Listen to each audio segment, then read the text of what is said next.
किसने सोचा था कि एक साधारण सा कागज का पंखा जैकल के हाथों में आते ही ब्रिटेन के राष्ट्रपति को मारने का सबसे बड़ा हथियार बन जाएगा। इस बार जैकल सिर्फ बंदूक और गोली ही नहीं बल्कि कागज का एक छोटा सा पंखा भी साथ लाया था। जैकल ने राष्ट्रपति के आने से पहले प्रैक्टिस के लिए एक गोली चलाई। गोली 50 सेंटीमीटर दूर गिरी, जो जैकल जैसे स्नाइपर के लिए बहुत खराब बात थी। उसने जल्दी से अपने मन को शांत किया और दोबारा गोली चलाई। इस बार निशाना सही लगा और गोली राष्ट्रपति को चीरते हुए निकल गई। वह वहीं ढेर हो गया। तभी जैकल ने धीरे धीरे बंदूक खोली, उसे सूटकेस में रखा और कमरे में बिस्तर के नीचे बम लगा दिया। फिर बाहर निकलते समय उसने फायर अलार्म बजा दिया ताकि पुलिस वहां पहुंचे। पार्किंग में पहुंचकर उसने सूटकेस निकाला और दूसरी ऑडी कार में रख दिया। इसके बाद वह पहले से तैयार कार में सवार होकर तेजी से भाग गया। इस तरह वह चुपके से गायब हो गया। जब पुलिस उस बिल्डिंग में पहुंची तो खतरनाक ब्लास्ट हो गया और सारे सबूत भी उसी के साथ नष्ट हो गए। गैरेज की कार भी ब्लास्ट हो गई थी ताकि कोई निशान न बचे। यही एक टॉप स्नाइपर का तरीका था। लेकिन राष्ट्रपति की हत्या के बाद भागना इतना आसान नहीं था। जैकल ने पुलिस के शक से बचने के लिए शतरंज के खिलाड़ी का रूप ले लिया और शतरंज का सेट भी खरीद लिया ताकि पुलिस का ध्यान भटक सके। दूसरी तरफ पुलिस ने राष्ट्रपति के हत्यारे को ढूंढने के लिए बॉर्डर्स पर सख्त जांच शुरू कर दी थी। जैकल जब वहां पहुंचा तो उसने शांत रहकर कहा कि वह एक शतरंज खिलाड़ी है और एक गेम देखने आया है। पुलिस ने उसकी पहचान जांचने के बाद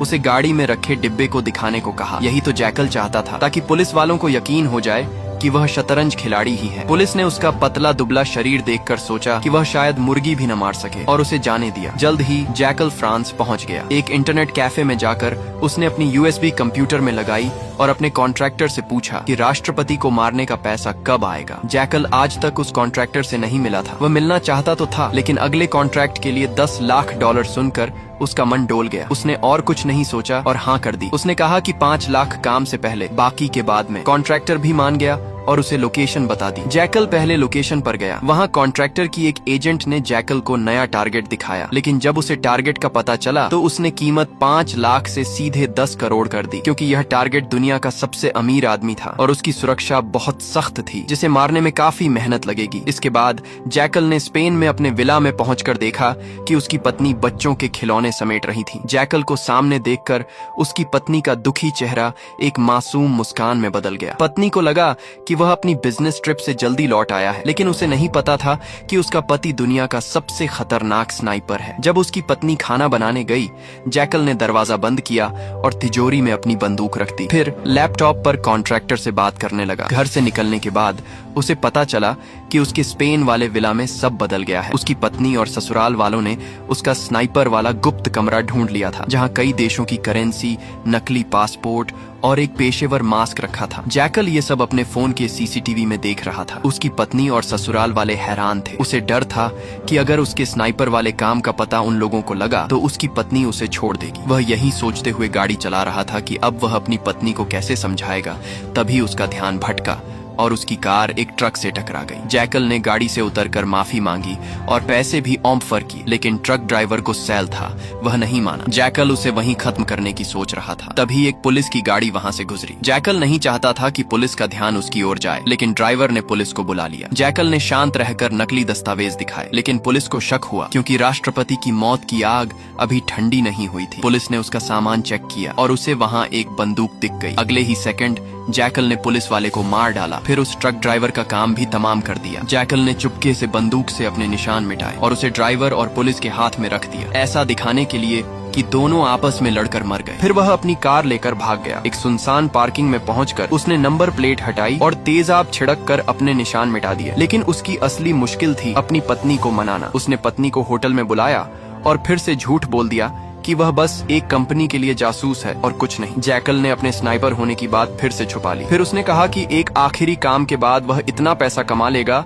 कि यह सब जासूसी भी छोड़ देगा, फिर वे खुशहाल जिंदगी जी सकेंगे। लेकिन उसकी पत्नी को नहीं पता था कि अब वह जिस आदमी को मारने वाला था वह कोई आम इंसान नहीं था। वह दुनिया का सबसे अमीर आदमी चार्ल्स था, जो इतना अमीर था कि उसने पूरा का पूरा आइलैंड ही खरीद लिया और अपनी सुरक्षा के लिए वहीं पर रहता था। इस खतरनाक मिशन के लिए जैकल ने कॉन्ट्रैक्टर की उस एजेंट से फिर से मुलाकात की और इस बार 10 करोड़ रुपए मांगे, जिसके लिए वह मान गई। आधे पैसे मिलने के बाद वह हंगरी के एक पुराने कारखाने में पहुंचा, जहां उसने अपने भरोसेमंद मैकेनिक से मिशन के लिए खास हथियार तैयार करवाए। चार्ल्स 2 हफ्ते बाद एस्टोनिया में भाषण देने वाला था, जो जैकल का सबसे अच्छा मौका था, लेकिन वहां की सुरक्षा बहुत सख्त थी। मेटल डिटेक्टर ने उसका पर्स तक पकड़ लिया। इसीलिए जैकल ने एक खास ट्रिक का जूता बनाने की फरमाइश की, जिसमें स्नाइपर राइफल के हिस्से छुपाए जा सकते थे। ये जूता प्लास्टिक और हल्के धातु से बना था, ताकि वह लंगड़ाते हुए सिक्योरिटी चेक को पास कर सके। मैकेनिक ने 3D प्रिंटिंग से यह जूता बना दिया, जो सिर्फ एक बार इस्तेमाल के लिए था। जैकल इसे आजमाने के लिए उत्साहित था, लेकिन उसे नहीं पता था कि पिछले मिशन में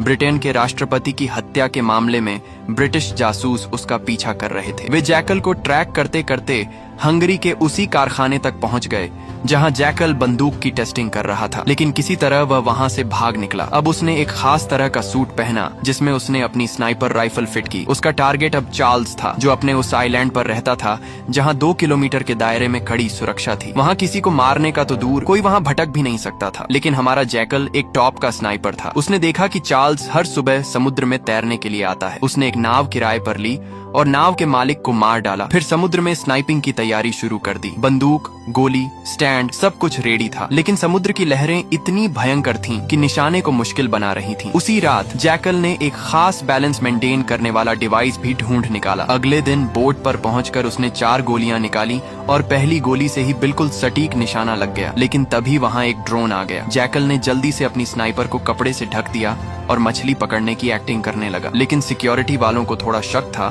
तो उन्होंने चेक करने की सोची। दूसरी तरफ चार्ल्स अपनी कड़ी सुरक्षा के साथ तैरने के लिए बाहर निकल आया और समंदर की तरफ बढ़ने लगा। तभी जैकल ने अपनी स्नाइपर राइफल तैयार की, लेकिन पास से गुजर रही एक तेज नाव के भंबर से उसकी नाव हिल गई और मौका चूक गया। तब तक चार्ल्स समुद्र में उतर चुका था। दूसरी तरफ चार्ल्स की सिक्योरिटी टीम जैकल की तरफ बढ़ रही थी, तो जैकल ने उसे बिना कुछ सोचे समझे मार डाला। अगले ही पल एक ड्रोन उसके पास आ धमका, लेकिन जैकल ने सिग्नल जैमर की मदद से उसे फ्यूज कर दिया। सिक्योरिटी हेड ने तभी वार्निंग दे दी कि कोई स्नाइपर उनके ऊपर एम करके बैठा है। हड़बड़ी में सिक्योरिटी ने चार्ल्स को बचाने के लिए उसे पानी में नीचे डुबा दिया। जैकल ने शांत रहकर गिनती शुरू की, ये जानते हुए कि चार्ल्स को सांस लेने के लिए बाहर आना ही होगा। उसने तीसरी गोली चलाई, जो गलती से गार्ड को लगी। ये देखकर चार्ल्स पानी में इधर उधर भागने लगा। वहीं दूसरी तरफ जैकल ने उसके नाम की गोली बंदूक में डाल चुकी थी। उसने अपने तेज दिमाग का यूज करते हुए अंदाजे से निशाना लगाया और चार्ल्स की गर्दन के आर पार गोली डाल दी और उसे मार डाला। फिर वहां से भाग निकला। मिशन पूरा करके जैकल एयरपोर्ट पहुंचा। वहां से उसने कॉन्ट्रैक्टर को उसके बचे हुए पैसे के लिए मैसेज कर दिया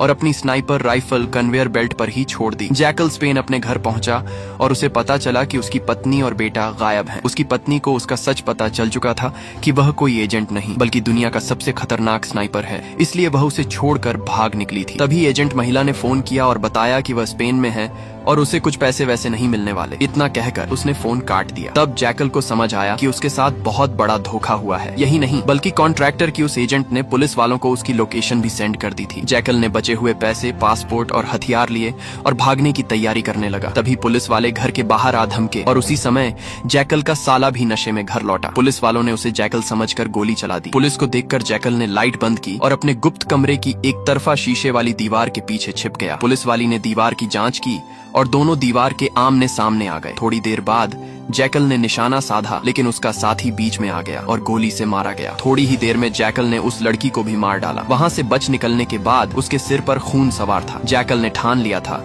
कि अब वह उस कॉन्ट्रैक्टर और उसकी एजेंट को ढूंढ ढूंढ कर मारेगा। लेकिन अभी उसकी सबसे बड़ी चिंता उसकी पत्नी और बेटे को वापस लाना था। उसने पत्नी को फोन किया, लेकिन उसने फोन कूड़ेदान में फेंक दिया। निराश जैकल हड़बड़ाहट में आगे बढ़ ही रहा था कि एक कार से उसकी कार की टक्कर हो गई और यहीं पर इस सीरीज का पहला सीजन खत्म होता है। नेक्स्ट सीजन अभी आया नहीं है। जैसे ही आता है उसकी एक्सप्लेनेशन भी आपको इसी चैनल पर मिल जाएगा। तो चैनल को लाइक और सब्सक्राइब करके रख लें। धन्यवाद।